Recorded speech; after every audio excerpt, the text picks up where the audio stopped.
జిల్లా పరిషత్ chairperson Heny Christina Tenali మండలంలో విస్తృతంగా పర్యటించారు. భారీ వర్షాలు, వరదల కారణంగా దెబ్బతిన్న పంట పొలాలని పరిశీలించారు. ఇంకా వరద ముంపులోనే ఉన్న ఇళ్లని సందర్శించారు. వరద బాధితుల్ని కలుసుకుని వారి సమస్యలను అడిగి తెలుసుకున్నారు. ప్రభుత్వం తరపున పూర్తి స్థాయిలో సహాయ సహకారాలు అందిస్తామని చైర్పర్సన్ స్పష్టం చేశారు. గతంలో ఎన్నడూ లేని విధంగా నష్టం జరగడం బాధాకరమని అన్నారు. తెనాలి ఏరియాలో ఉన్నటువంటి ఈ ప్రాంతం చూడండి, మొత్తం ఇల్లు మొత్తం జలమయమైపోయినాయి. ఇళ్ళల్లో కూడా నీళ్ళు వచ్చేసి ప్రజలు కనీసం బయటకు వచ్చేటువంటి పరిస్థితి కూడా లేవు.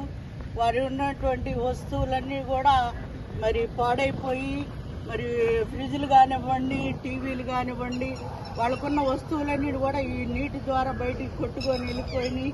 చాలా మరి వారు నడవటానికి కూడా నడిచేటువంటి పరిస్థితి కూడా లేకుండా ఉంది.